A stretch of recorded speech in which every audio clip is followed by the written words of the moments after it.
Good evening, ladies and gentlemen, and welcome back to the Radical SR8 Championship Round 10, powered by GridFinder. I am JP. I'm going to be joined in the booth by Mr. Jim Cunningham as we tackle the Circuit de la Sauve for the 24-hour circuit at Le Mans. Now, we aren't doing the ones with the chicanes. No. We have given the freedom to run 4.8 miles from Tetra Rouge right the way down to Mulsanne in one foul swoop. Yes, we have given them no chicanes whatsoever. They're going to top north of 166, 170 miles an hour, and it's going to be absolutely amazing. Let's bring you up to date with the championship scores on the doors at this moment in time. John McCutcheon out in front on 399 points. Paul LeMay, mathematically, is within the 60 points that he's up for grabs this evening, but it's going to mean John has to score 0. Ewan Bramer and Jamie Bird, they're going to battle it out for third place. Luke Maxwell again with an outside chance of grabbing that one. Paul Crabb in 6th from Menno de Graaf, Mike Buson, Stefan Mellis, Graham Matthews, Paul Clark and Eric Harmon rounding out the top 11. Then you got Dave Rolliston, Lucas Vieira, Michael LeMay, Richard Jones, Julian Rees and Ben Jones rounding out the top 18.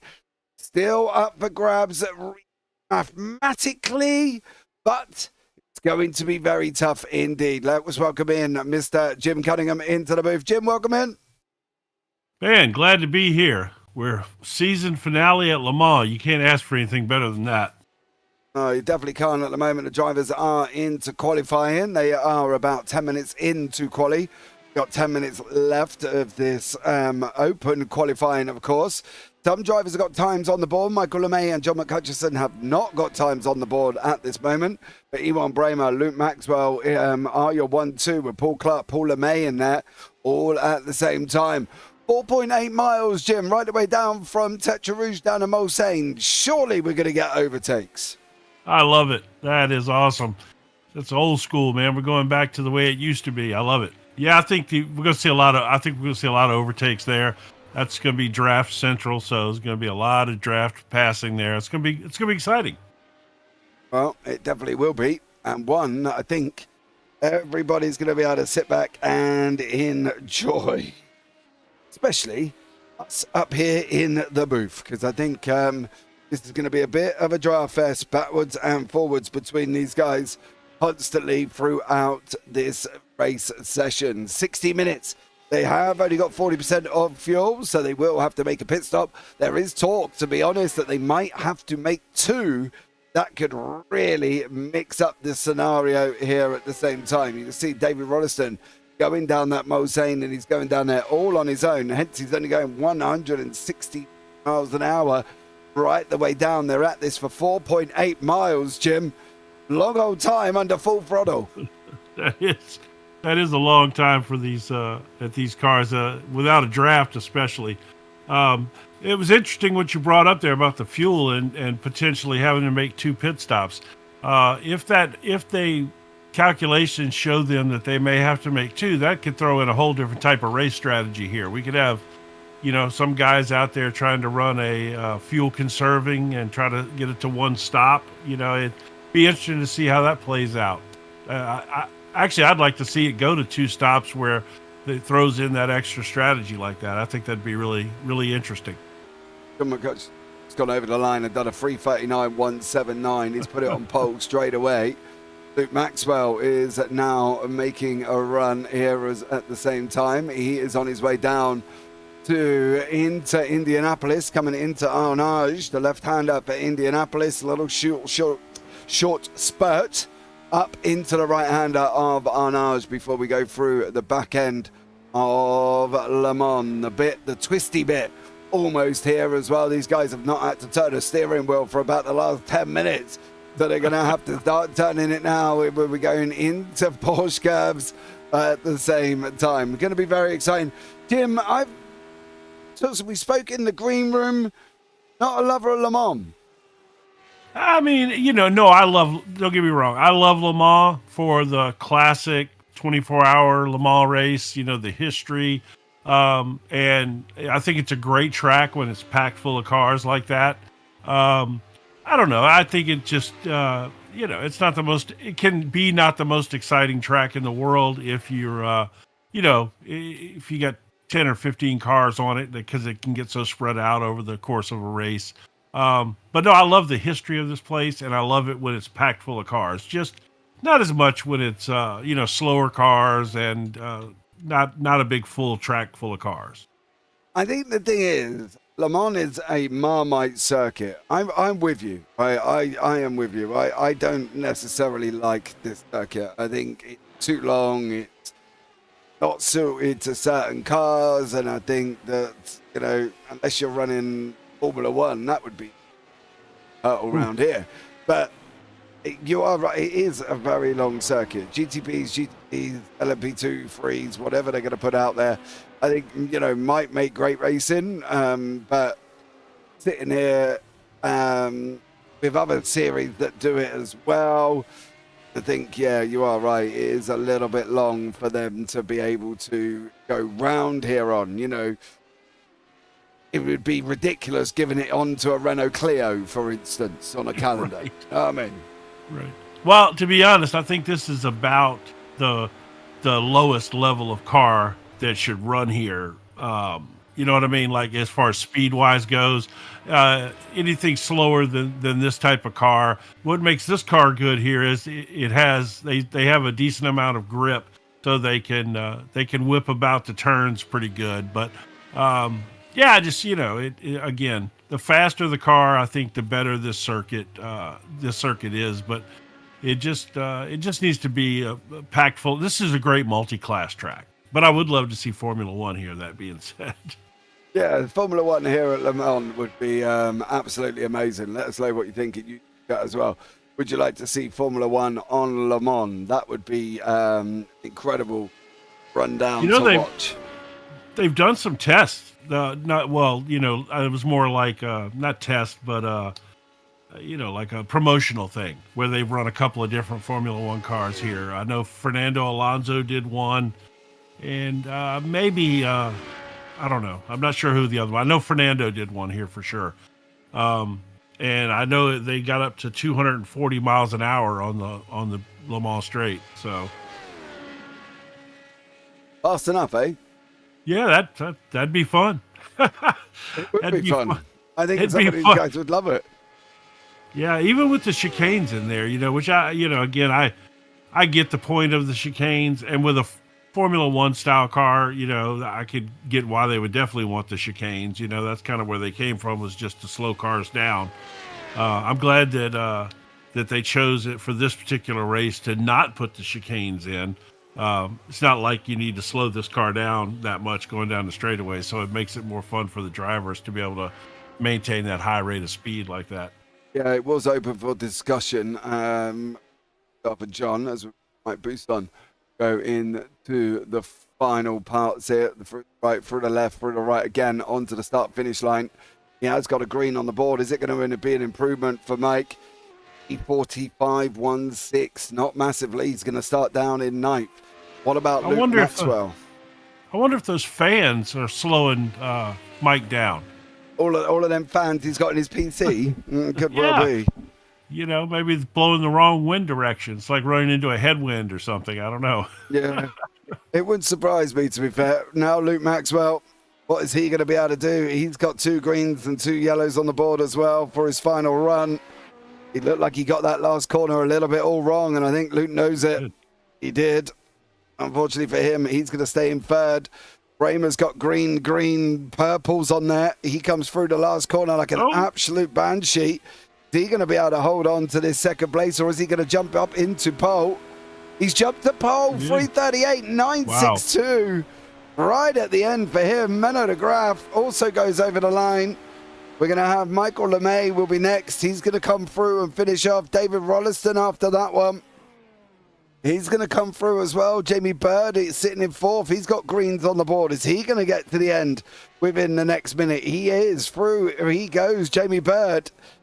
Greens all over the board at the moment. It's going to be his fastest lap of the race. Can he hold it? Ooh. Big old slide coming out there for Jamie Bird. Over the line he goes. Has he got any more? 3:39.916. That final corner did him.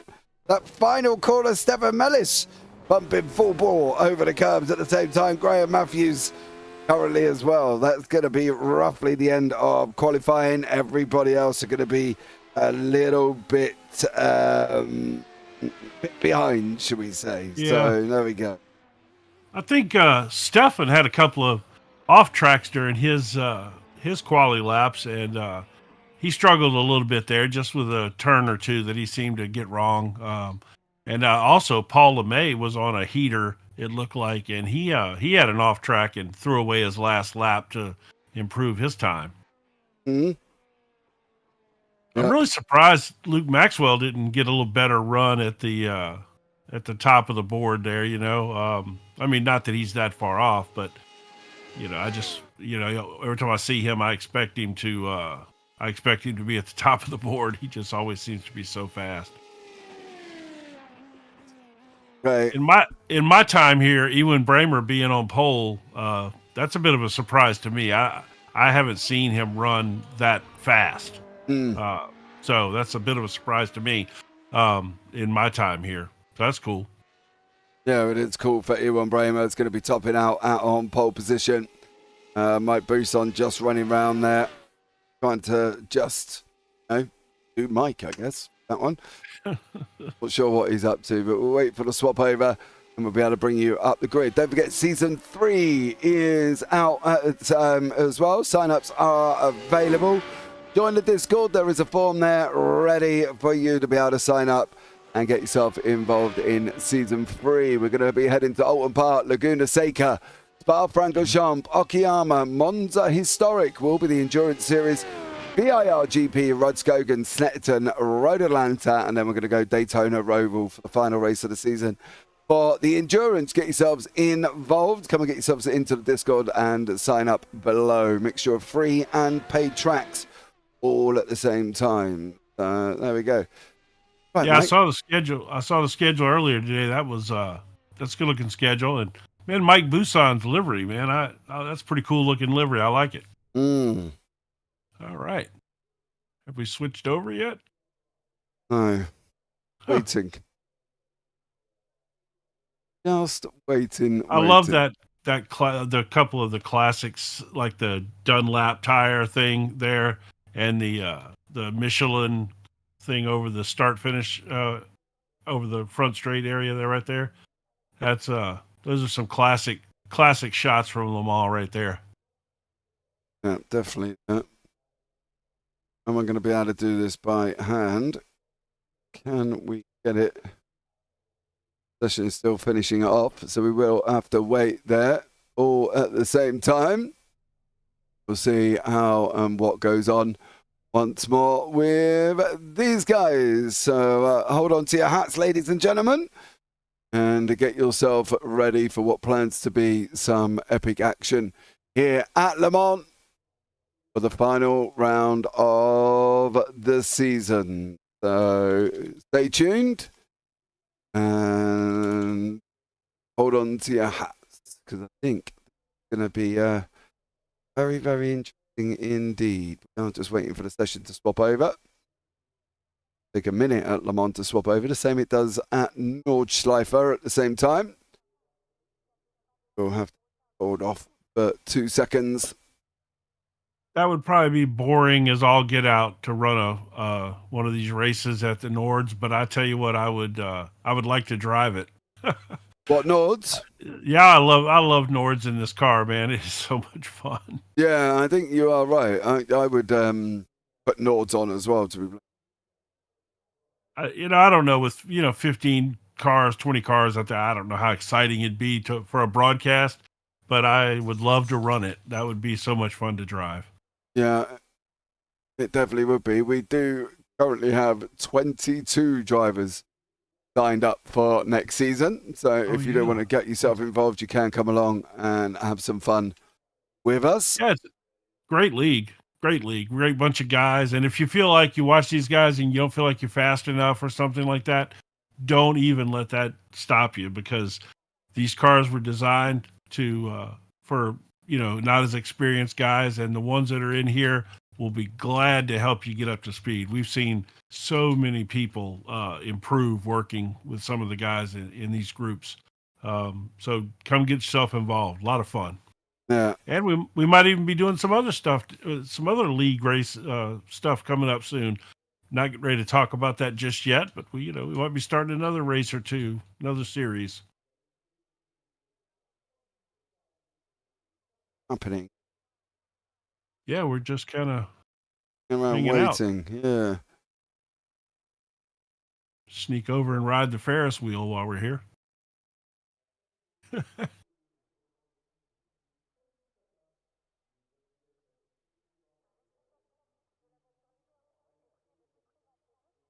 Hmm. I got to feel like this probably has something to do with Mike Buson's cooling system. You reckon? Yeah, it's gotta. That's all them wires and extra wind coming through.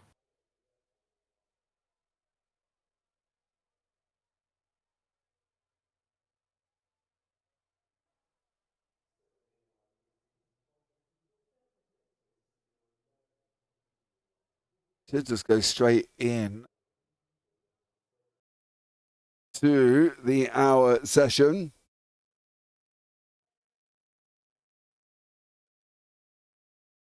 There we go. All right. There we go. There we go. Right, let's bring you up the grid. It's going to be Ewan Bramer on pole, John McHutchison sitting in second. Then you're going to have Luke Maxwell, Jamie Bird, Paul LeMay, and Paul Clark in behind that one. Try that one again. There we go. Then we're going to David Rollison, Menno de Graaf, Mike Buson, Michael LeMay, Graham Matthews, and Stefan Mellis rounding off the top 12. Well, final round of the season. Going to be green, green, green very soon. And let's not forget to get yourself involved for season 3. Join the JPB Discord, all links down below. And now we're going to get going here. I think this is going to be a very draft-infested track, but the lights are going to be coming on. 2, 3, 4, 5. Ladies and gentlemen, final race of the season is green, green, green. John did not go anywhere off the start line. John McHutchison just absolutely did not go anywhere.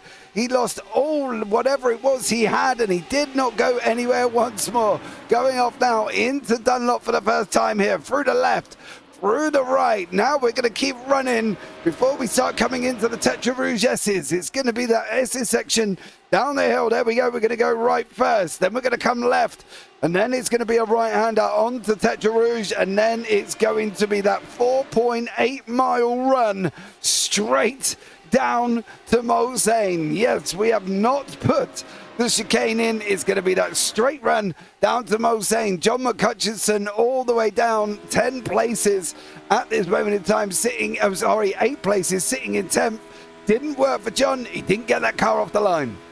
No, I think he was sleeping on the start. I mean, he completely missed the start. It wasn't that he spun his tires. I mean, I think he did spin them after he realized what happened. But yeah, he just missed it. And he's going to be driving. I was watching him right there. He was driving extremely aggressive already. So I'm sure he's mad and at himself. And he's going to really be moving. I tell you who moved up great on that start was Mike Buson. He is up to 4th place already. He's up 5 spots. It's up 5 places for Mike. Now the question is, what's the draft situation going to be coming like?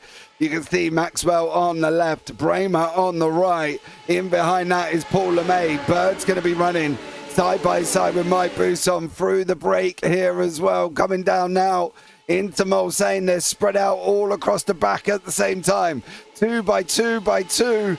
Here again, still running at full pace. Now this is where it's going to get interesting. Coming into the right-hand keek. They've got to get ready to break straight away. There you go. Into Mulsanne. Buson misses it. Now it's the run down from Mulsanne down into Indianapolis. Who's going to be able to get this one? Bramer and Maxwell still running side by side. They're going to be coming down into Indianapolis very shortly here, Jim. Who's going to come out on top? It looks like Maxwell's gonna get out there. He had LeMay behind him. To be honest, I'm kind of surprised that they were spread out 2 by 2 all the way down. I would have thought guys would have fallen in behind to use that draft a little more. They kind of blocked it there. I think you're going to see the drafting show up more here in the next lap or two now that they're kind of single filing out. But I tell you what, these SR8s don't have a lot of brakes, and you come down that straightaway that long, running that fast. Oh, we got somebody going wrong in the back. Matthews and Mellis. Matthews and Mellis look like they've had their own little bit of a drama.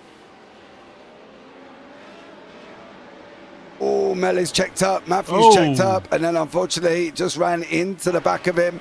Bramer's gone down the order faster than he's gone up. He's now down into third, Jim. Not a good run in through the curves for Bramer, and unfortunately he's dropped down the order a little bit. Yeah, he has, and I think that had a lot to do with that draft cycle that we watched come through there. We'll see how that plays out. He was fast, so let's see how that plays out here. I think more than anything, that was a bad draft choice, I believe, for him. Yeah, we got John McHutchison and Paul Clark. They were side by side into Ford curves. Maxwell's come out the other side. LeMay sitting in second, Bramer in third place. Then we've got Jamie Bird in there, Mike Bousson, David Rollison, John McHutchison, Paul Clark, Menno de Graaf, Michael LeMay, and then further back we've got Graham Matthews and Stephen Mellis having their own private ta-ta-ta as they're continuing to fight it out. But Jamie Bird alongside Mike Bousson now coming into Dunlop, through the left, through the right they go, and he's going to keep it there at the same time into the Tetra Rouge Ashes. Now before we go into Tetra Rouge itself, the main long looping right-hander that gets you back onto that Mulsanne, and then we're going to kick it in again here. We're going to see how quick this draft is there, Jim, and whether or not they're going to be able to close up. Yeah, there's a couple of guys back there that are positioned just right for this draft. We'll see. Talking about Graham Matthew and Stefan Mellis, where Stefan checked up there, that's exactly where he spun the car 2 or 3 times during practice and qualifying, I believe. And I bet you he went in there a little apprehensive and slowed it down a little too much. And Matthew wasn't expecting that, and that's why he hit him in the rear there. That's just my take on that real quick. But yeah, look at this draft right here. McHutchinson looked like he's fixing to get a nice run here. Yeah, he lost a couple of positions to Michael LeMay and Paul Clark, but he's now back in behind these guys again. You can see Bramer's making out a run coming down the right-hand side, then topping north of 167 miles an hour. They seem cemented at 167. I thought they might have been able to get a little bit quicker, but not at the moment. Maxwell's lead has just plummeted like a rock through the ocean because this draft is so strong. They've got a little bit of a run now before they come down into Mulsanne. Who's going to be able to get this one? Paul LeMay, Luke Maxwell, Ewan Bramer and Jamie Bird are your front 4-pack. Then we've got John McHutchison fighting the next lot. He's overtaken 3 people in one straight as well. That draft is definitely strong, and we're going to see this all the way through. Well, I'm going to tell you, I'm watching Ewan Bramer here, and I'm not going to insult his driving or anything, but he doesn't seem to be playing the draft like he should. Every straight where he's got an opportunity, he seems to be out there. He gets his car out of the draft. I'm not exactly understanding what he's doing so far. He did it on the first lap and it cost him 3 spots. He did it right there and he wasn't able to overtake. I don't know. I'm curious to see what he's doing, if he's got a strategy there or what's going on. We're going to find out who's going to fuel save what, where, when, how, and if. And Bousson's just run off the back end of the circuit. You've just seen him come back on. Bramer now moving himself up into second place with Luke Maxwell coming in through the right hand and now entering into Porsche curves. They're going to sweep round to the right, sweep left at the same time. Bird and LeMay in behind Bramer through the long looping Virage de Pont before we go into S's, which is this middle section. Into Corvette curves going to be coming up very thick and fast, and it will be Maison Blanc, and then down into Fords, which is the final section here at Le Mans. You can see McHutchison bringing the pack forward again as well. John's there with a 2-second gap at the moment, but he's bringing Michael LeMay, Paul Clark, David Rollison with him. Menno's been dropped off and he needs to be a little bit careful, otherwise he's going to be off into no man's land. And Matthews and Mellis are still having their own little private battle. So we've got 4 battles taking shape at the moment. One of them led by the guy up front. Yeah, this is quite fun.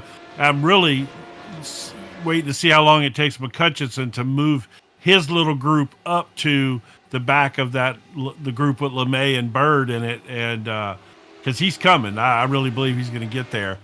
And I wonder, at the back. It looks like Mike Buson pitted. He must have had damage from when he hit. That was Matthew. Buson pitted. Yeah, Rolliston's gone round. Oh my goodness. Mike's Buson must have. Go ahead. Sorry. Mike must he's done something here, Mike, because he pulled over and had to jump back to pit lane. I'm not sure what that situation is with Mr. Buson. I will try and find out, as Paul Clark and Michael LeMay are going to run side by side down this circuit now. You see there Michael on the left-hand side, or left as you're looking at the screen now. Paul on the right. Paul LeMay and Jamie Bird are now having a go at each other. John's tucked in behind that. There's the front two of Bramer and Maxwell. You can see they're all drafting as well. It's one big draft train, and one man that's not in it is Paul Clark. Yeah, that's right. Again, it's at least even Bramer's staying in this lap. He's not hadn't stuck his nose out like he did the past 2 laps. So I think he figured out. I wonder if we can get the dashboard up. I'd like to see what they're running with, down that straightaway when they are drafting with each other. See if they're getting past that 167 thing again next time around. Be curious to see. Yeah, we'll have a look back. John's closing in on the back end. Paul has got Michael. Mellis and Matthews they're just ding-donging right side by side each other. They're having a great time into Mulsanne. Mellis gives Matthews loads of room. Now they're going to continue this fight on. You can see Stefan Mellis there on your right. Matthews in the green and black and silver. Mellis in the lime green with whoops on the front of the machine.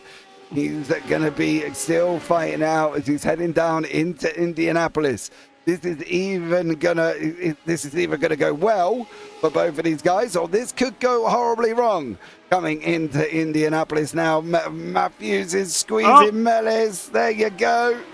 Matthews putting the frighteners on Stefan Mellis, giving him a good old squeeze there, and manages to hold on. He did squeeze him out, man. There was plenty of room there, and he pushed him all the way out.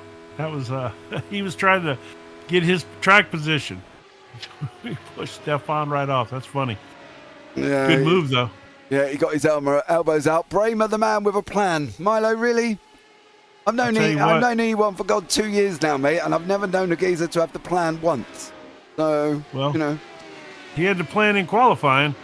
Well, he took pole, didn't he? He didn't have a plan at the start. He lost 3 places and ended up down in 4th. He's been drafted kind of back up into this level. Bird, LeMay, and McCutchinson at the same time. Is it going to be a fuel save? Ooh, McCutchinson's making a move. Yeah, he cleared Paul LeMay then. He caught him and passed him, man, and now he's tucked in behind Bird as they're heading around, going to be on the big straight here shortly. Oh man, yeah, he's moving up. He's back up to 4th and flying. Yeah, he is at the moment. Jamie's in there. He's going to lose that place, I think. Oh, side by side, a little bit of argy-bargy with John. Yeah, John wasn't having any of that. Yeah. Yeah, Jamie just lost the rear end coming around that curve there, and stepped out on him, and that's all it took. McCutchinson was gone. Of course, I think John would have probably rather been behind him right here. I think that's the thing, going onto this straight, you've mattered all at the moment, haven't you? You've gone and done all the work in through the hard part. And here goes Jamie. Yeah, and now you're just going to get overtaken. Are we doing any more than 167, 168 for Paul LeMay? Yeah, it's just. I guess that's it. That's all these cars have. Yeah, 168 on the draft, and I'm sure that's probably with long gears. You can see Matthews and Mellis at the top part of your screen. They're still going at each other at the back. We've got the front 2 going at each other. We got the middle 3, and then we got the middle 4 in behind that with Mano de Graaf and Rollo. Clark and Michael LeMay, Bramer and Luke. Who's going to make this move down into the right-hander? Here we go. McCutcheon now with Bird alongside. There's LeMay and Clark there alongside. There's Menno. He's going to be caught by David Rolliston very shortly. Luke goes over the imaginary cone that does not move and makes it there. Jamie Bird tries to run the outside with John McCutcheon. That's a mistake. Yeah. John squeezed him. Paul Clark and Michael LeMay. Oh, they made it through. The one thing about these cars, they just don't have the brakes for that move. You know what I mean? It's just, they do not have really high-end brakes on these cars, and that's a hard move to pull off right there. Yeah, Matthews and Mellis have swapped. Yeah, plus trying to pass John McCutcheon, those two back there going, that's so funny. Yeah, the guys that are racing all the way through. Don't forget, Season 3 sign-ups are open. Join the Discord. And then there is, in the announcements channel, is a way of how to sign up on the Google form. Get yourself involved for Season 3 if you want to come along and have some fun there for Season number 3. We've got 22 sign-ups already, and we don't start till March the 3rd. So we'll see what we can get on. Yeah. Come and have some fun with us at the same time. But Luke Maxwell, Ewan Bramer, still battling it out.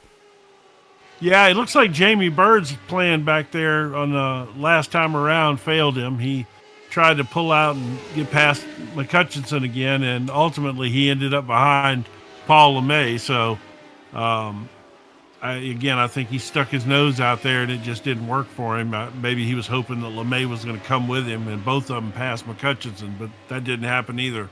LeMay didn't clear him, unfortunately. Paul Clark is now in the hands of Michael LeMay, Menno de Graaf and David Rolliston. Stefan Mellis and Matthew still going at each other further back at the same time. So great job through all the way through. Of course they are. They're not going to stop, Jim, are they? Just for us. No. They're having one of the most entertaining battles in the race back there. They're just cutting up, having a good time. That's good. They enjoyed themselves, I think. You got Paul Clark here, man. He's got a train behind him, and of course with his reputation, he's kind of known as not the easiest guy to get around in the world. So, Michael got that wrong. Oh, he got that wrong. Where's Menno? Oh, Menno went there to capitalize. Nope. Actually, Menno's dropped back a little bit. Yeah, I'm surprised he did because Michael LeMay got that wrong. Coming out of the Rouge S's now. Here we go. We're going to go running again. Going to spend a good minute and a half under full speed. Hold on to your hats. 4.2 miles, full flat in an SR8. Ewan Bramer is literally there, and he doesn't seem to be making a difference. He's lifting as well, which means he's fuel saving, Jim, and he is not having a go at Luke Maxwell whatsoever. Whoa, Paul Clark. Whoa. Michael LeMay shot around him. They're all going by.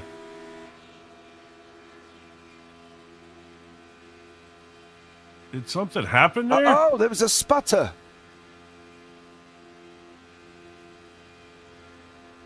Thought he ran out of fuel for a minute.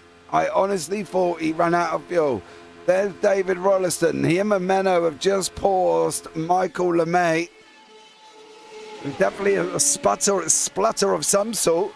Rollo's now going to pull LeMay through with Menno. These four now coming into the right-hand kink down here. There you go, on the run down into Mulsanne now. There's McCutcheon, there's LeMay, there's Bird. There's the situation in behind him at the moment. We're almost going to be 3 wide, are we? Michael LeMay's on the inside. Rollo's in the tiger print. Menno in the white. Paul Clark in the back. Clark, we're hard on the brakes to try and stop that car. And through they go here once again. Mellis still having a nice, good old ding-dong with Graham Matthews further back. Yeah, they're going to be entertaining this whole race, I guarantee you. Yeah, they're going to love every single minute of it. Absolutely love every single minute of it. Well, we're doing this here. I'm trying to do a little research here to see if I can figure out what happened to Paul Clark there. Jacob seems to think he had a slowdown, so maybe it might be worth having a look at the beginning of the lap to see if he got caught out going through Ford or up through Dunlop, whether or not he hit and got himself a bit of a slowdown, did Mr. Paul Clark. So keep an eye out. We'll see on that one. Welcome in, Jacob and Taylor as well. Thank you so much. Taylor was here at the beginning. He missed that awful start from John McCutcheon, who did not go anywhere. It was absolutely terrible from John. And at the moment, for Michael LeMay, David Rolliston, Menno de Graaf. Menno's happy. He's caught somebody in with a draft. Through the right-hander we go. Up through S's at the moment. Mike's wheel is technical issue for Mike. His wheel is not shifting properly. So that's why Mike had to drop out. And unfortunately for him, that's why on that one, which is a bit of a shame for Mike. But there we go. These four continue to fight in the middle, coming into the final part now. In through Fords, Rolliston, LeMay, Menno, and then Clark tucked in behind that one, all at the same time. Oh, Menno. Little bit of a close run there. I do wonder whether or not Bramer's fuel saving here. I think he absolutely is. He realized, he stuck his nose out there those first couple of laps, and then after that, he's done nothing but sit here and just stay with Maxwell. I think he 100% is fuel saving right now, and I think if there's a potential for a two-stopper and he can cut it down to one, I think he's absolutely doing the right thing here. Yeah, I think so, but I don't know if he's going to be able to stop enough. Michael LeMay has had some drama. And he's now dropped to the back end by 3.7 seconds. And oh, you're going to miss that, son. You're going to miss that. Round you go. Oh, man. Oh, Michael LeMay. Unfortunately, did not get that car stopped. He's now dropped all the way back. Let's just have a listen to Bramer.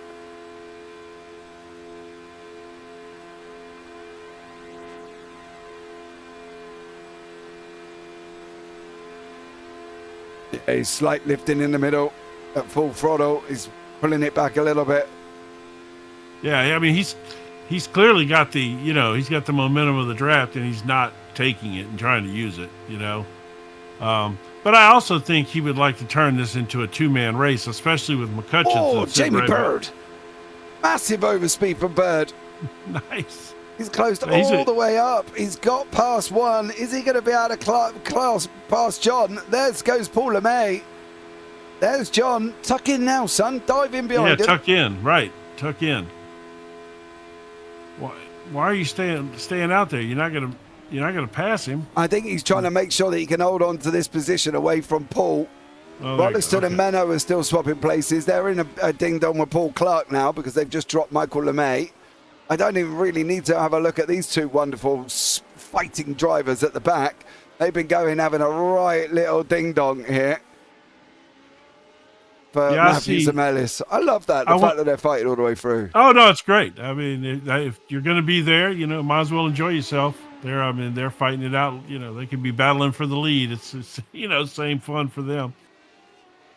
But I saw nothing in Paul Clark's history there that would have indicated a slowdown or anything like that. I think that they drafted him, and once Michael LeMay went by him, he lifted a little bit, it sounded like, but that's it. I mean, it wasn't enough for a slowdown, so I don't know. Yeah. But it was weird that everybody got by him like that, Yeah, it did. I think he just seemed to kink out and seemed to let people through. Milo, the man with a plan. Are you sure, Miles Owens? Are you really sure that Ewan Bramer's got a plan? Because I said, I've seen Ewan, I've known Ewan, I've never seen him plan a single thing.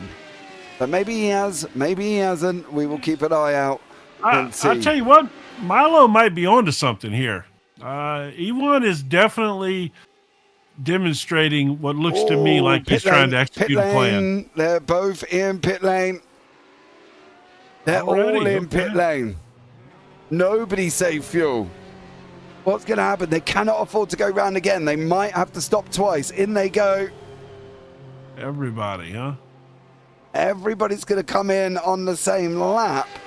Now, what about Graham Matthews and Stefan Mellis? They've got to make sure that they can at least... No, they're in as well. Is that everybody in on the same lap? So whatever Ewan was up to, nobody managed to survive. More than 22 minutes, so it's got to be two stops. Yeah. Wow. Okay. That's interesting. Yeah. Well, so that kills that. There's no pit strategy going on here.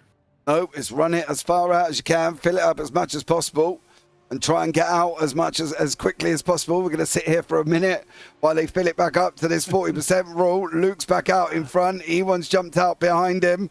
John's left as well. Jamie's coming out. Paul's coming out. You know, I've never seen this before. It's the first time ever in a broadcast where every single car in the race was in the pits at the same time. Paul Clark took tyres. He's dropped back a little bit. Michael LeMay is there. He's still in pit lane. So is Graham Matthews. So is Stefan Mellis. Who's going to come out? Mellis is leaving first. Don't leave without Graham. He's been with you all the way through, Stefan. Don't take him with you. Stefan and Graham Matthews there, who are having their own little ding-dong. Michael LeMay, I'm not quite sure if you've just been done for speeding, sir, but you've got to sit there. We'll keep an eye out. But Maxwell still carrying on with Ewan Bramer and still fighting out. Part 2, ladies and gentlemen, has kicked off. Be aware of the pit stops in another 20 minutes time. Yeah, 22 minutes, so it will only be a 2-stopper. It's going to be close to almost a 3-stopper, but not going to get there. But I'm surprised that Ewan didn't save any fuel. Looked away for 5 minutes and the whole field. Yeah, they've only got 40% fuel, Taylor. So they've got to go and stop. They haven't got a choice. So basically, they've gone in. I thought Ewan was trying to get a shorter pit stop, but he has done a shorter pit stop by sort of 3 attempts, but it didn't help him. Still coming behind him, Luke. Behind him, Jim. Yeah, he certainly didn't. I guess obviously didn't save anywhere near enough fuel to save a lap. So be interesting to see now that we know that he knows that he can't save enough fuel. So as you can see, it looks like he's starting to peak now. He's going to go ahead and take an opportunity here to maybe try to take the lead. In behind that, there's Menno de Graaf and David Rolliston. They've dropped off the back of Paul Clark just a little bit. So if they are looking at for season 3, if we do get enough, it will be Pro and Am. And at the minute, one of the prizes that will be here for next season is Radical UK offering two tickets plus hospitality for any event this season in the UK Radical Championship. So the winners of the Pro and the winner of the Am will meet up and they will go to one of the Radical UK Championship events. Man, I saw that today in the Discord. That is so cool. Yeah, so they've come on board, and that will be what they'll be fighting for next season. There will be more prizes as well. We are looking at other sponsorship opportunities, but Rolliston is trying to run away from Menno, and Matthews is trying to, well, I don't really know what he's doing with Stefan. They've just been having a great race for the last 25 minutes, to be completely honest. They've got somebody in the race. That's the good thing, isn't it? That's the good thing. These guys have not left each other alone. So there we go. Part 2, ladies and gentlemen. I promise you, this is not going to be like a middle of a Formula 1 race where it's boring and you go and sit and have a sleep after you've eaten your Sunday roast. Well, I say that. It could well be, and then you might have to come back at the end. So there we go. What? Bramer saved fuel in the first stint, so now me can 7 laps this stint. So he can 7. Miles Owens, right in English. Right. Yeah, no, that didn't work out, Milo. He being the fact they pitted on the same lap, they've both got full tanks of fuel again. So his saving, whatever he saved, is gone now. So. It was a great theory. It just didn't work out that way, unfortunately for him. Yeah, because he would have just filled up again. Right, exactly. They're both full now. So the only way that would have worked is if he would have continued on and done another lap while Maxwell was in the pits. Then that extra fuel would have paid off for him. But it's certainly not enough to change this race to a 1-stopper, because they stopped at 22 minutes. He would have had to run to 31 minutes to make this a 1-stopper. So there's no chance that was going to happen. So it's definitely a 2-stopper for everybody. Yeah. But I tell you what did happen, James. If you look, we've lost McCutcheon. he was closing in on that lead pack before these pit stops, and now he's 3 seconds back with nobody to draft with. Agreed. But he will. Oh, no. Has the Mellis Matthews party broken? No. Stefan. Oh, he's coming in too hot. Way too hot. You're going around there, son. Oh, yeah. I have to admit, I've spun so many times in that turn, I can't even. Oh, again. that was the first one that cost him. Oh. And then, unfortunately, he went round for Stefan. So the Mellis Matthews party has been broken up. Unfortunately, the Bremer Maxwell party is still going on. The Menno Rollo Clark party is closing back up. So keep an eye out on this one. 28 minutes of an hour's race. Still 30 minutes left to go. And this is not done just yet. So keep an eye out. And there we go. Yeah, I don't think that's going to make a difference. Miles, I've got a funny feeling. This is, I feel like when we were children, teenagers, and you go out to the beach with all of your friends and you light a bonfire at night and you're out there maybe having some adult beverages when you weren't supposed to, and the police show up and shut the whole thing down. That's kind of the way I feel about this whole Matthew Mellis thing, man. I was enjoying that. Now they broke up the party. Yeah. Do you know what? If I was Graham Matthews, I'd slow down. Wait for him. Yeah, wait absolutely. for him, because I'm not going to catch anybody else. And I don't want to go round here on my own. I've got half an hour. I don't want to drive round here on me Jack Jones just pootling along. It would be like watching Le Mans 66 film, you know. And it'd just be ridiculous. Come on, Graham, slow down. You and Stefan are having a right little ding dong. You know who did that in a race I was in, and he waited on the guy so that they could continue racing like that, was Bradley Lovings. I know you obviously know Bradley. Yeah. He's does a couple of races here on JPB. Bradley did that in a race I was in. I was like, what is he doing? And he's like, I'm waiting on him, and he did. He waited on the guy, and so they could continue their little race for the rest of the race. Yeah, that's the thing. I think when you've been having a ding-dong with people, what has Jamie Bird caught himself up in? Oh, he's done a Stefan here. He's going to go over that curb. Oh. Watch. Too steep. Literally done a Stefan Mellis and done the same thing. Unfortunately for Jamie, he's now dropped back. He's now in 5th place. For him in the championship, that's not good because Ewan Bremer is in front of him in points, but he wants to take 3rd, so Jamie really needs to be up with him. Not quite sure if it's going to work out for now, but we've still got this Rollo Menno de Graaf battle. Everybody else has settled down a little bit, but we still do have one more pit stop to come and that's going to be within the next probably 10-11 minutes, Jim. Yeah, no, it's should be at about 42, so 11 minutes or so. Yeah. I'm looking here at the timing and scoring, and these kind of things, they develop and happen slowly. McCutcheon is slowly running down that lead 2, which I did not think was going to happen because they obviously can draft each other. But he is slowly catching them. He's whittled off about almost a second off of that gap, which is pretty impressive considering he has nobody to draft with. Oh, Menno. Menno here. Yeah, Menno's got a nice run. Menno got a nice run over Rolliston. I'm still waiting. Oh, Paul Clark's just not quite I'll tell you there. what, that's some nice camera work there. The way that camera just rotates around and looks at the other car. Yeah, it does it all on its own, Jim. That's amazing. There he is, David Rolliston tucked in behind. I'm going to give you credit where it's deserved because I have not mastered that technique yet. So see, that's high quality production right there. It's part of the 3 years service into the broadcasting world of iRacing, Jim. That's what it is.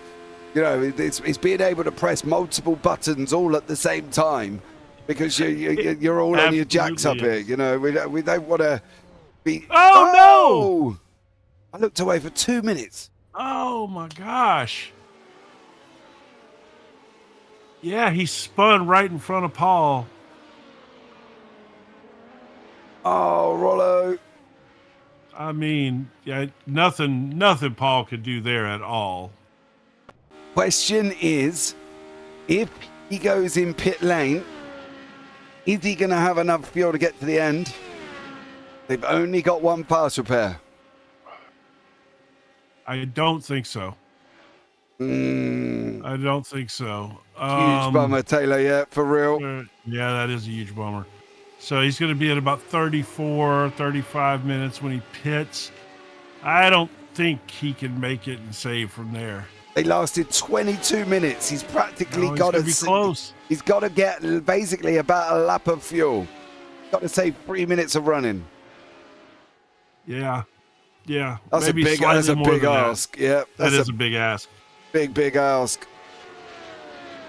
Yeah, I mean that's the only way it could pay off for him. Is if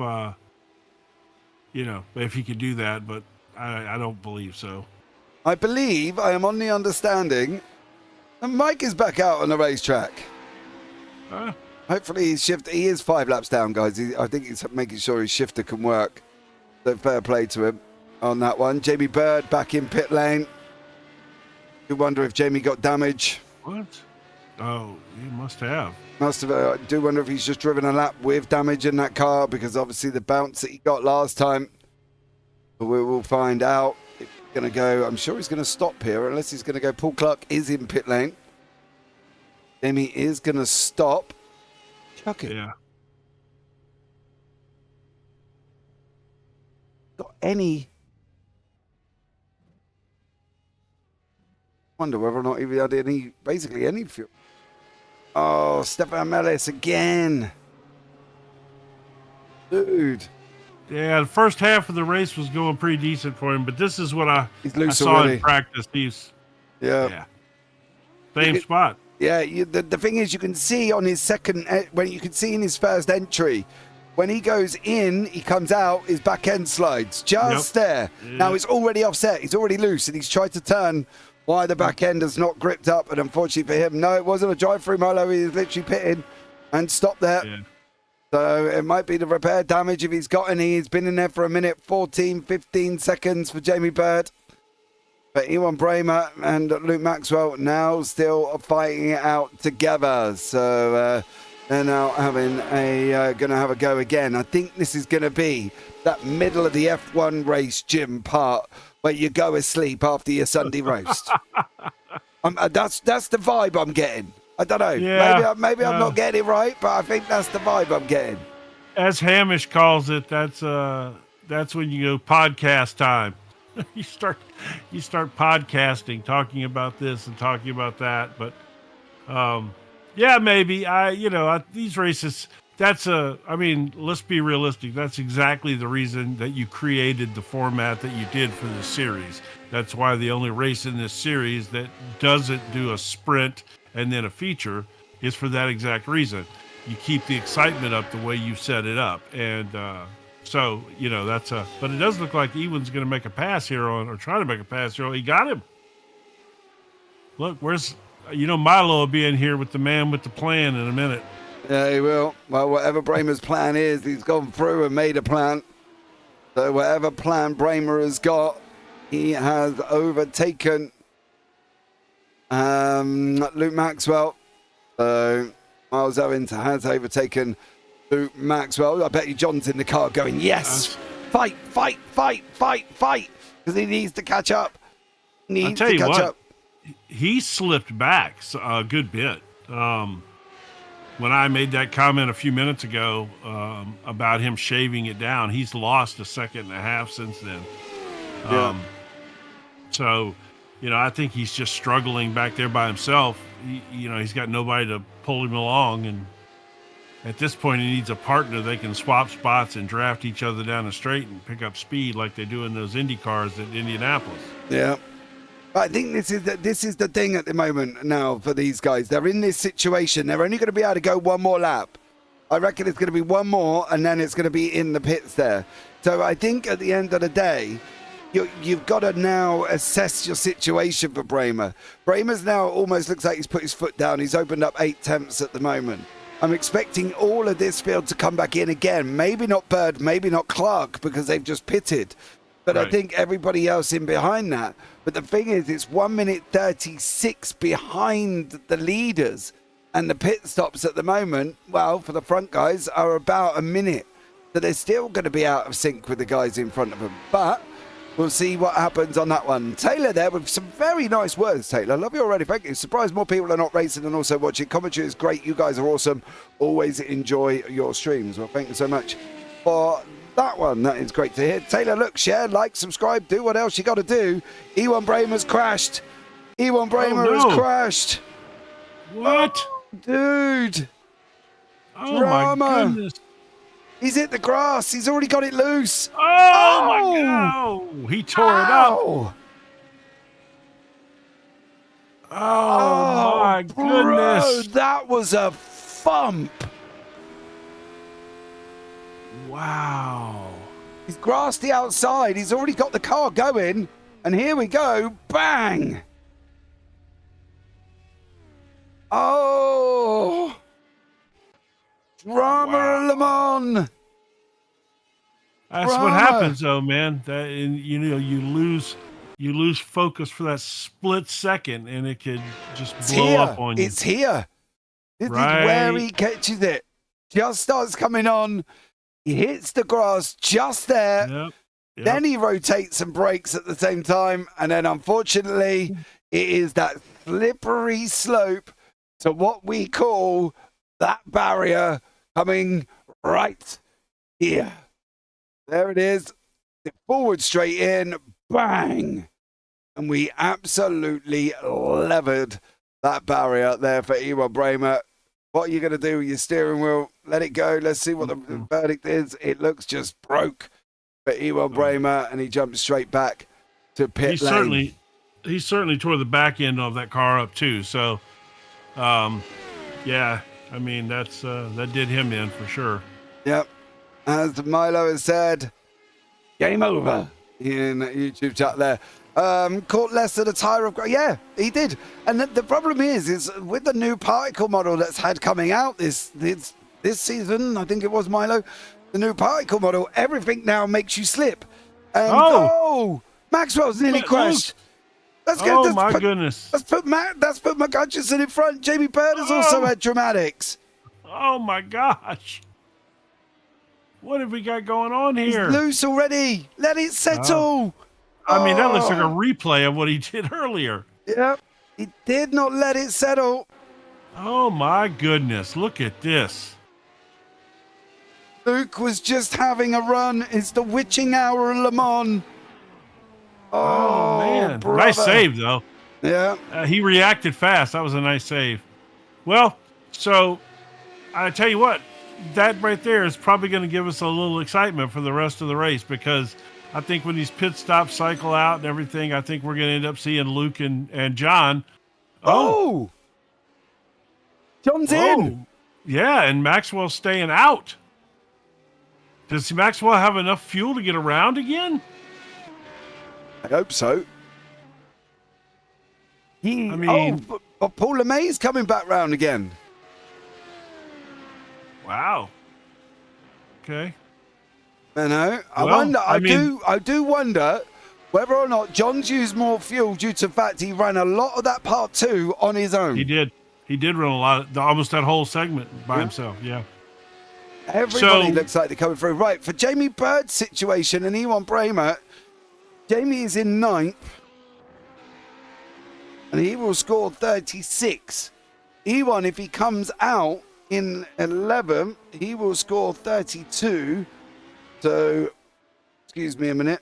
Well, you do that. Yeah, you do some math. Yeah, I don't like math. So, hold on. Sorry, Jim. Miles Owens, if you've got hold of E1 Bramer, he needs to come out of the pit lane, because he will still hold on to 3rd place by 2 points. By 2 points. The E1 needs to get his butt back out, depending on what his damage situation is. I don't think he's going to end up behind Buson. Buson's 4 laps down, but E1 needs to try and get himself back out if he can. Okay. Well, they got a fast repair, right? I mean, he couldn't have used his fast repair already. Oh, E1's still towing, Miles. He was still towing. That's all right. I mean, he's going to pop back out as soon as he finishes towing. That's 6.5 minute tow, though. Oh, that's one of them Le Mans tows. That's like a Nord's tow, yeah. Nord's tow is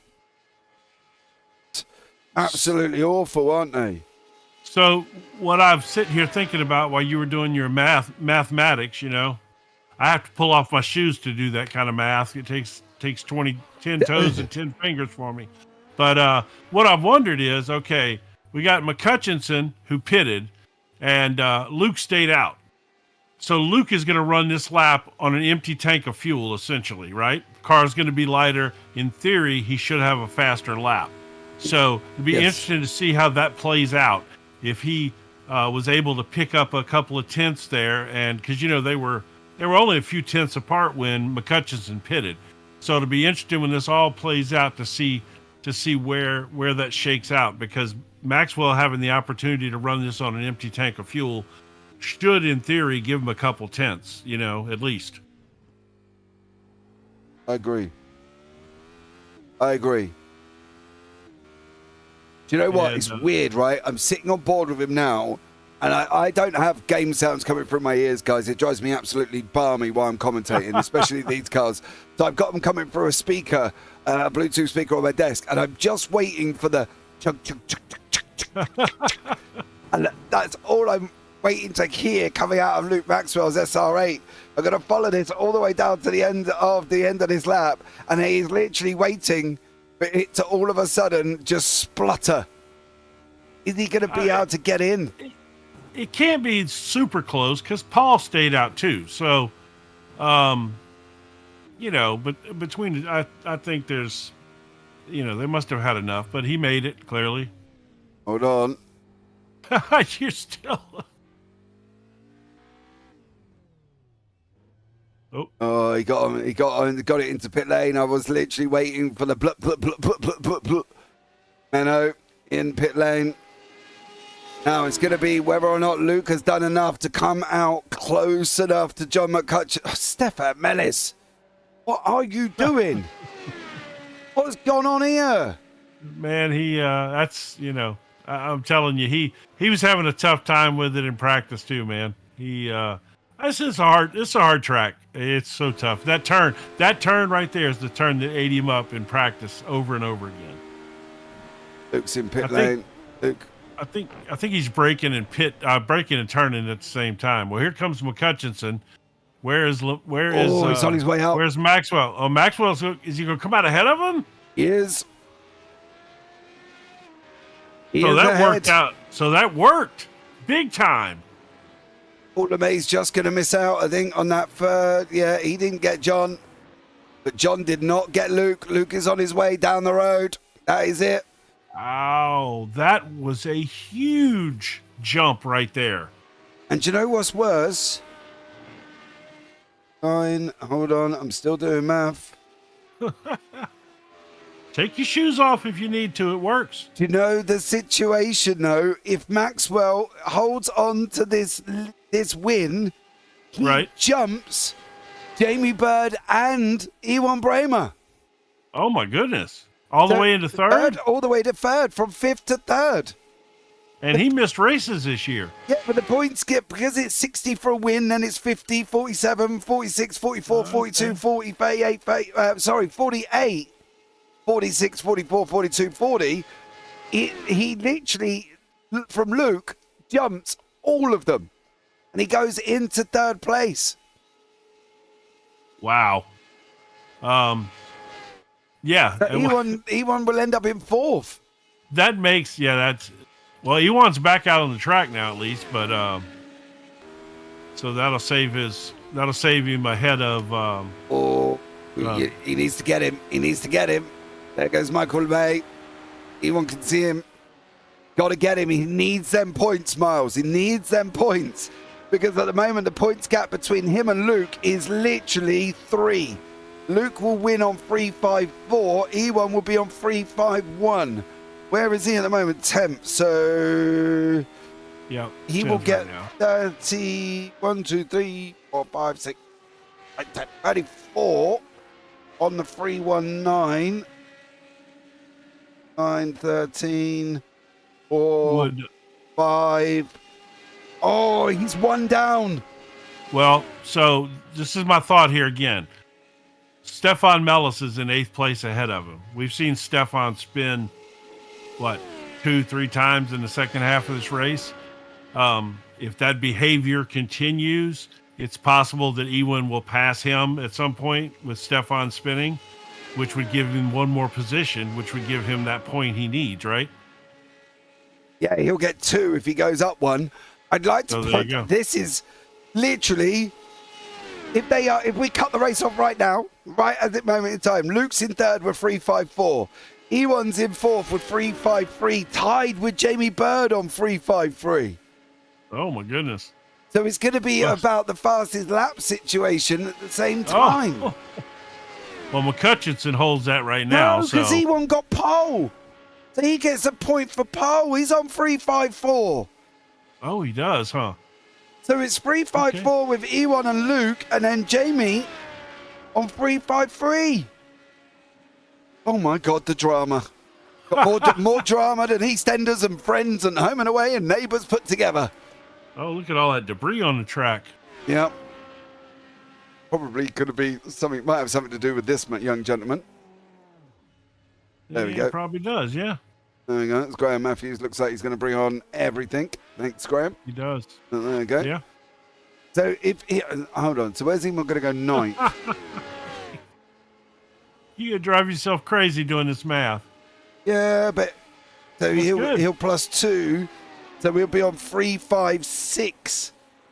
Luke will be on 3:54. John's got the fastest lap on a 3:37.5.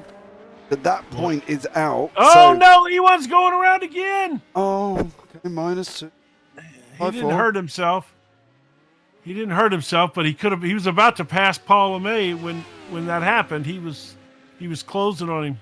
Oh, Ewan. He definitely ain't now. Big brain move for Luke Maxwell. I'm presuming that's who you mean, Taylor. And you are correct on that one. Taylor, join the Discord. Come and do some racing in SR8s, mate. Come and have some fun with us. Yes.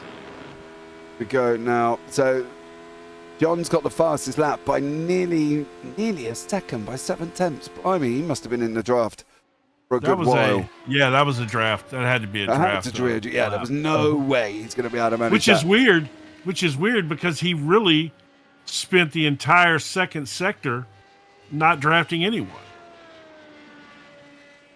So he's drafted less than anybody, and now they're kind of spread out. There's a lot of them that aren't drafted now. Yeah, they're all spread out now across the track, but we've only got 10 minutes to go. Ewan's getting all restless and reckless. Miles, go and give him a cuddle, calm him down a little bit. Do what you got to do with your HRT boy, because whatever it is, it's causing him some dramatics. But Ewan Bramer at the moment. So, go best lap 3:38, last lap 3:47. Ewan Bramer down 9 places currently from where he was. Luke Maxwell will be on a gain of 2. He's got a 4:15 last lap. That involved his pit stop. Up 2 places, best 3:38.281. Hutchinson, dead level where he started on the grid in second place. Did not get anywhere off the line, mind you. Let's not forget that. 3:37, best time 3:39 last lap around. So still all to play for. And at the moment, for Bird, he needs a place somehow. Yeah, if we're being honest, McCutcheon threw this race away at the start if he doesn't somehow win it. Well, he was also out of pit stop cycle, wasn't he? Well, he certainly stopped a lap earlier than he had to, it looks like, and that was a huge advantage for Maxwell going that extra lap. I don't know if that was a fuel situation or if he just got nervous and saw 1.1 laps left and decided I'm not chancing that, I don't know. But whatever it was, it sure put Luke Maxwell way in front of him, and he was behind him by a few, probably a half a second. So I don't know. It'd be hard to say without, looking at his telemetry stuff, but I don't know if he was, maybe he just got nervous and didn't want to push it, but that's sure was it made me think about my strategy in a situation like that for the future, because that was a huge advantage for Luke. Yeah, there's Jamie Bird. There we go, to see if he can clear Matthews. He needs to. He needs to. Because at the moment, he is out of sync. It's out of sync. So there we go. In theory, Jamie might still have to pit again. Yes. Because he pitted on lap, what lap did he pit on? Lap 9. And everybody else pitted on lap 11 or 12. So he might not have enough to make it to the end anyway. But he's only got 17 seconds, so it's possible he's going to drop back further here. Yeah. So keep an eye out on this one. If he has to pit even for a splash and go, he's going to drop back at least one spot. Maybe more than that even. No, he will drop back further than that. Actually, he'll drop back all the way behind Ewan Bremer. Well, he hasn't got to stop. Mike's gone and terminated himself. Mike. And it's jumped back to the pits and is now officially out. So there we go. Mike is unfortunately out of the race. I'm going to have to say Mike Buson has my favorite livery of the race, though. I love that splashy paint British flag thing he's got going on. I like it. I do, but too. I also like McCutcheonson's too, being Scottish myself. Scottish lineage anyway. I was going to say, Jim, I didn't realise you sound Scottish. My wife's making me watch Outlander, so I'm learning to be Scottish again. Oh, okay. Well, there you go. It's all that matters. Right. I've joined the Discord when I log out of work. I'm still super new to iRacing, getting my license up on base content. I haven't grabbed any tracks. Been running all the base content. Well, we've got a mixture of free and paid. Taylor, the SR8, I believe, is free now, is it? It is. Yeah, it's free. The SR8 is now free. Tracks that are free on the schedule would Alton Park, I believe, Okayama. There is the schedule in the bottom right-hand corner of your screen. I can just make that a little bit bigger. It might be a little bit squished up that you might not be able to read it. But so Laguna's free, Okayama's free, Rudskogan's free, Snetterton. Laguna is free. Snetterton is free. Road Atlanta, I think you might have to pay for. Daytona Roval. Pay. BIR? It's really hard for me to assess because I own all of them. Right. I'm not sure about VIR. I don't think it's free, but maybe. I don't think so. Oh, and Laguna Okayama is, isn't it? Yeah. But I'll tell you, the beautiful part, Taylor, is the car's free. Several of the tracks are free. You could spread out buying them over the course of several weeks or whatever, and you've still got a month to plan for that now. This is a great series to come learn in for two reasons. Great car to learn in. Maybe the best free car on iRacing. I think people might argue that the Toyota GR86 or something like that, but this might be the best free car on iRacing. And you got a group of guys here that are going to help you get faster. When y'all practice together and stuff, these guys will help you. They're that kind of people, and they're welcoming to new people, and they will help you get faster. I promise you join this league and you run with these guys, you will be faster than if you hadn't to join this league. I can promise you that. Yeah, there we go. There is the Discord link that you can do off your phone if you're sitting at work, Taylor, watching broadcasting on JPB Racing when you should be working. I don't know what you're doing. Whatever you do. Right, I thought this was going to be the last lap, but I got a funny feeling we're going to have one more here. Yeah, due to the fact that, because he crossed over about 5-10 seconds before the end. So, and he's not going to be able to slow down. Jamie Bird is in. I work from home. 15 minutes to go. Oh, okay, mate. What do you do? I work from home as well, but I do this wonderful world of commentary. So, yeah, that's going to really mess Jamie up here, man. Yeah, he's going to drop down now. It doesn't really matter, I think, for Jamie Bird. I think he's going to end up behind Mellis, possibly Michael LeMay. I tell you what, the ding-dong will be if he comes out alongside Ewan Bramer. Where is Ewan? There. Where is Jamie? Okay. Oh, Jamie ain't even stopped yet. Oh, no, he ain't stopped yet. Yeah. No. There goes Ewan now. Jamie needs a lap of fuel. Ewan's gone. Yeah. Yeah. Oh, it's going to be close, but Ewan's rolling. Yeah, no. Yeah, he's unfortunate for Jamie Bird. He has lost out, I think, on that one. Yeah. So now that we're on the last. Yeah, but I don't think you can catch him in one lap. But they've got one and one more. Maybe. No, maybe. Depends on iRacing. Let's be real. Yeah, no, what do you do, Taylor? Let us know what you do. Let us know what you do. Somebody that works from home. What do you reckon? Jim, quick. I reckon he's a data analyst for a famous business. I don't know. I have no clue. It's either that or he sells feet pictures. One of the two. Well, you know, I mean, it could be anything. Not feet. He could run. He could run like a Wikifeed or whatever they call that. Yeah. Yeah, Wikipedia. It wasn't the last lap, Miles. I didn't see Barney out. Somebody has lost a front end. I don't know who it is. I can tell you now, it's Menno de Graaf. Menno de Graaf has lost a front end somehow or another. Like that. Yeah. Hit the barrier. Oh, yeah. That's how you lose one, all right. Holy cow. In the barrier for Menno. So does that change anything in the point standings? Not for him. He's sitting No, I just meant other guys' positioning, though, like around him. Yeah. I'm surprised you don't have your shoes off doing math here, man. I'm not going to do maths for all of them. I was concentrating on a certain one. Put it in.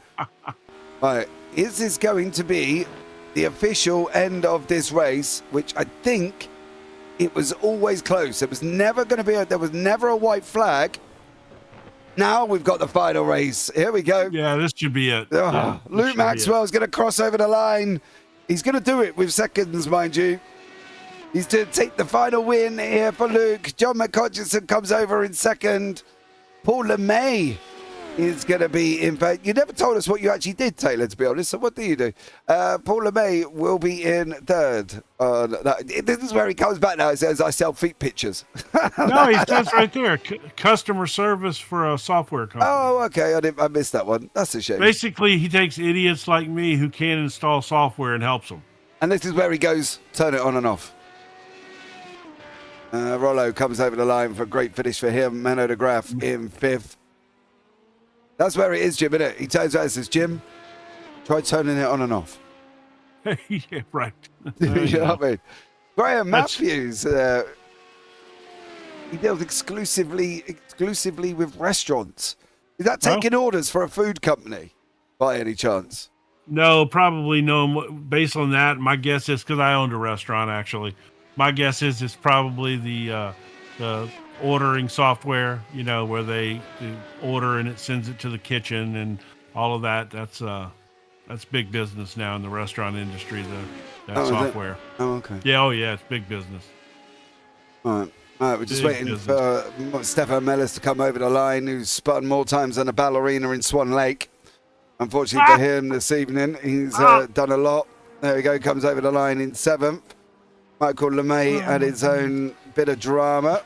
He's gone round. Ewan Bramer did finish ahead of Jamie Bird, but they're right down the order. I think Ewan may have just pipped it.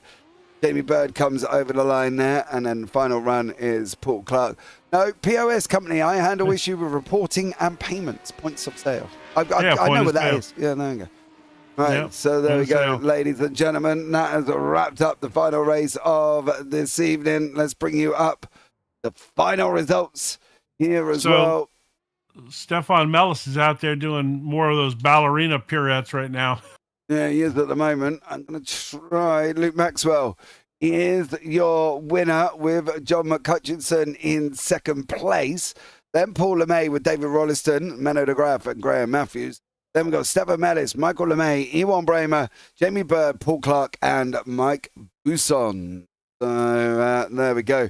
On that one, let's see who we're going to bring into the booth. Got them Let's all go. in there. 3, 2, 1. We'll start off with Mr. Paul LeMay. Mr. LeMay, welcome in, dear sir. How are you? Okay, thanks, James. Bit of cramping with my throttle foot. Lost the toe early on and didn't have a lot of confidence in the first half of the race. So I struggled really, and I think the gap was quite big, and I don't know whether if we'd have worked together we could have bridged over to the 2 leaders, but I think it was around about 3.8 seconds. Mm-hmm. So I wasn't sure if it was going to work, but I had a cramp in my foot, and I didn't want to take anybody out, so I thought we'd just sit in there and see what happens. So Paul, Jim Cunningham here. Hi, How you Jim. doing, man? Yeah. So I'm gonna give you a piece of advice because I get those cramps all the time, doing ovals especially. Yeah. What I did was I took one of my paddles on my steering wheel and mapped it to a throttle. Yeah. One of I my think clutch John does that. paddles. One of my clutch paddles, and then you rig a button as that second clutch paddle, so you can release the button and then the paddle I'm with you. for your clutch and keep your other paddle for a throttle. It works great, man. Yeah, I think John does the same. It's funny, back in Brazil the other week, I think it was race 2, when I was battling with Mr. Clark. I had cramp in my foot then, but it's always the throttle foot.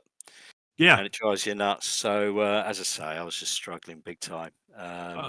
I had the same thing I'll happen take to your me in advice. Daytona, and I was using the paddle, and I was still getting one going back and forth.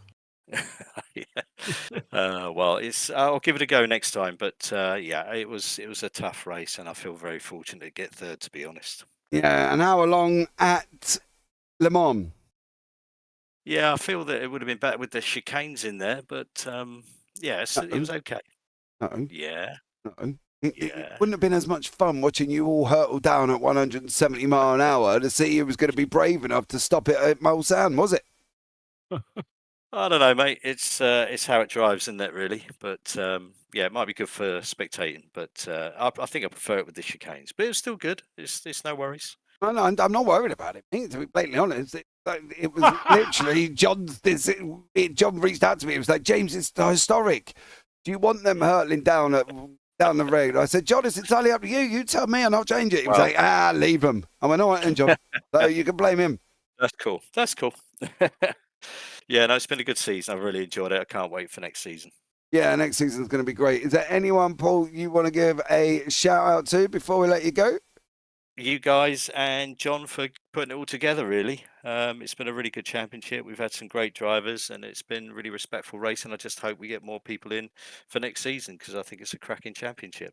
Yeah, well, we're on above 20. That's always a good side. Fingers crossed. Fingers crossed there, bud. Right, Paul, have a good one, mate, and I'll catch up with you soon, no doubt. Okay, guys. Take care, Take bud. care now. Bye. Bye-bye. Next up, let's have a chat with a man that literally went nowhere off the start line. Unfortunately for him, we did see it, but he managed to battle his way back. He took an early pit stop, lost the lead to Luke Maxwell, and then finished about 2.4 seconds behind him there as well. It's only the flying Scotsman himself, Mr. John McCutcheon. John, welcome in, bud. Hi, James. Welcome. How are you, mate? Putting into first gear really helps off the line. You didn't leave it in neutral. I did. Oh, John. And then when I put it into first, I nearly spun it out. I was like, sugar. The fact that you repelled that as well. I'm so impressed with you, John. Well done, you. We've made progress over the season of your language on the channel. I'm proud of myself as well. So it's been a long, stressful day. Well, not stressful, but a long day I've had, so that's my excuse. I had a brain fart at the start of it. That can be excused. Well, I suppose it can be. Going forward, though, John, we've got season 3 going out. A mixture of paid and free tracks. Yeah, I look forward to it. Hopefully we get some more numbers in. The more the better, and we can have 2 splits, a pro and an arm. Give everyone a chance of a prize, because I managed to bag a couple of tickets from Radical UK.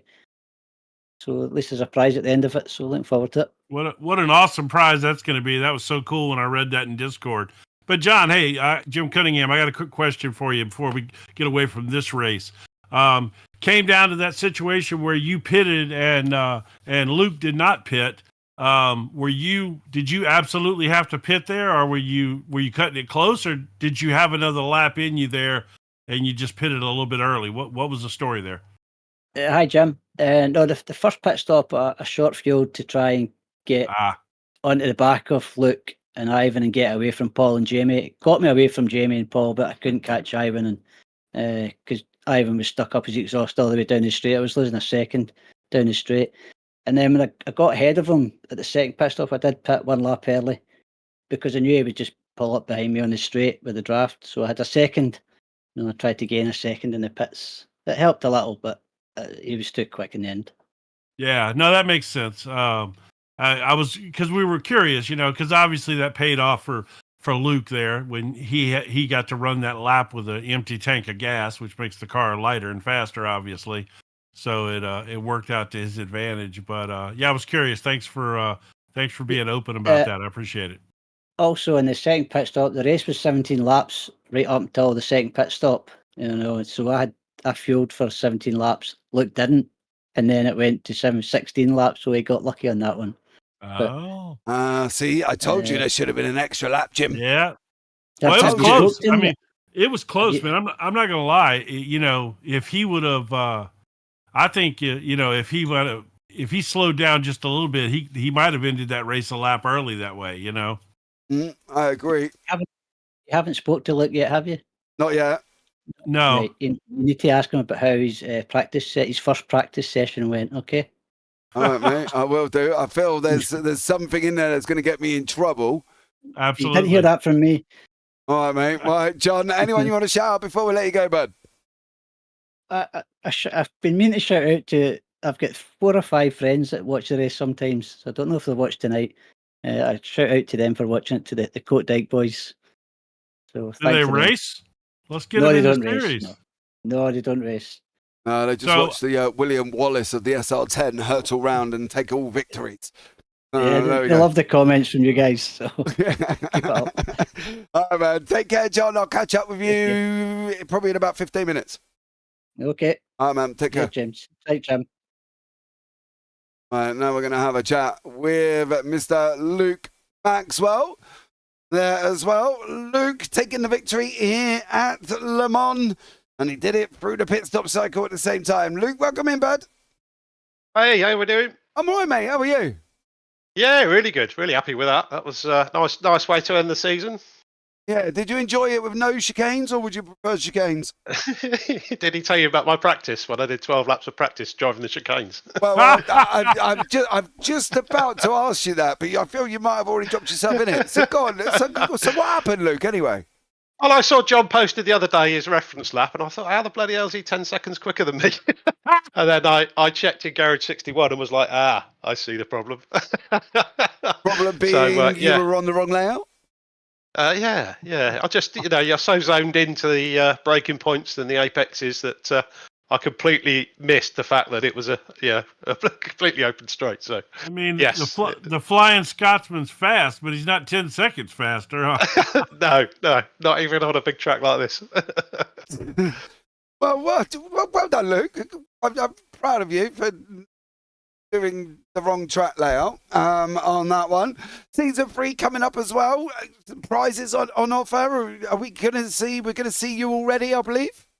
Yeah, definitely signed up for that. Looking forward to it. Unfortunately, though, I probably will miss 1 or 2 of the last rounds, and I know that I guess the drop rounds will apply there, but I'll try and do all the others. So probably won't be on for the championship, but I'll give it a go when I do race. So yeah, I think I've got holiday end of April, early May, so I'll be missing then. Unfortunately, I've got to change my holiday dates and stop missing the end of seasons. That's right. You got to time it in around the calendar, haven't you? Yeah, that's it. I think a bit of refocus on dates and see if I can win that one. Is it the wife or missus that books the holiday? It's bloody me, isn't it? It's just. Well, now I've got no sympathy for you. I'm sorry, Luke, but it's all got out the window now. I was gonna, if it Well- was the wife, Mrs. the girlfriend, whatever. I had sympathy, but as it's you, no. Well, we know No. he's not good at checking things because he didn't even check the right layout for Le Mans. Oh, this is also true. You know, I got lucky with fuel there as well because I put Yes. in 16 litres and I was speaking to John as we were both out the pits, and he said, "Oh, you need 24 litres for me," and I'm like, "I'm about 6 litres short then." But then luckily it was 16 laps in total, not 17. So I got lucky there. Kind of calculated at the start, and then because of the way the fuel worked and the fact we had to do 2 stops, it messed up my calculations. So Well, you I could crossed blame, over the blame line. James for that one. Yeah, blame me for that one because that was completely my fault for putting the wrong thing in. You crossed the line for the last lap. You were 10 seconds short of when I didn't see the white flag, and the white flag didn't come Oh. out. So, Yeah, and then all of a sudden you got down, and it was like about 3 seconds to get to the line, and then all of a sudden it come up and said checkered flag. So you were lucky. Oh. yeah. If Well, you'd I had been, the white flag from the start of my last lap. So oh, you and- did. Well, we didn't yeah, see the it. calculators didn't were see telling it. me. Calculators were telling me it was going to be 16 laps because it did drop through in the race. So I think it started out 17 and then it dropped to 16. So yeah, but I didn't know that when I put the fuel in, so I got lucky. Yeah, he definitely did. Well, Luke, thanks so much for joining us there, bud. Well done. Finished 4th in the championship overall, mate. Just to tell you. Yeah, I can't complain with that. Missing last week, so yeah. No, definitely not. Anyone you want to shout out before we let you go? Gonna give a shout out to John for trying to get the league going and trying to get a bit more sign up, working with Radical to get some prizes in for next season. So let's hopefully we can get a good field of like pros and ams next season and have some cracking races. Yeah, I'm working on it. I'm pulling people in where we can. So there we go. Yeah, Luke, much appreciated, bud, and I will catch up with you soon, no doubt. yeah. Cheers, guys. All Take the best. care, mate. There you go, Jim. Season's come to the end. What more could we ask for? That was a lot of fun. I mean, yeah, what else could you ask for? That was a lot of fun. We had battles up and down. We had a little drama here and there. It was great. We did. It was very, very dramatic, and I think going forward could be an interesting one. So I'm really looking forward to that one. Don't forget, guys, as well, if you do want to get yourself involved in season 3, you can do now. The calendar has been released. It's all signed up in the Discord. It will be broadcasted. Price will be determined depending on the amount of sign-ups. Obviously, the more sign-ups we get, the cheaper it's going to be, right? Let's be fundamentally fair about it. So come and join us for that one. But we're going to head Alton Park 3rd, Laguna, Spa, Okayama, Monza, VIR, Rodskogan, Snetterton, Road Atlanta, and Daytona Roval for a couple of endurances there. With Monza, historic circuit as well. Which I believe, if I'm not mistaken, on the words of John McCutcheon, it involves the oval. Yes. Yes. Yeah, the historic does involve the oval, which is Yes. So come and join us. cool. Yeah, because that's going to be fun in its own right. But that's going to wrap it up, guys. Thank you so much for joining us here this evening as well. I've been JP. I've been alongside Jim Cunningham. And as always, take care. Have a great week. And you never know, we might see you on a track next season. Good night.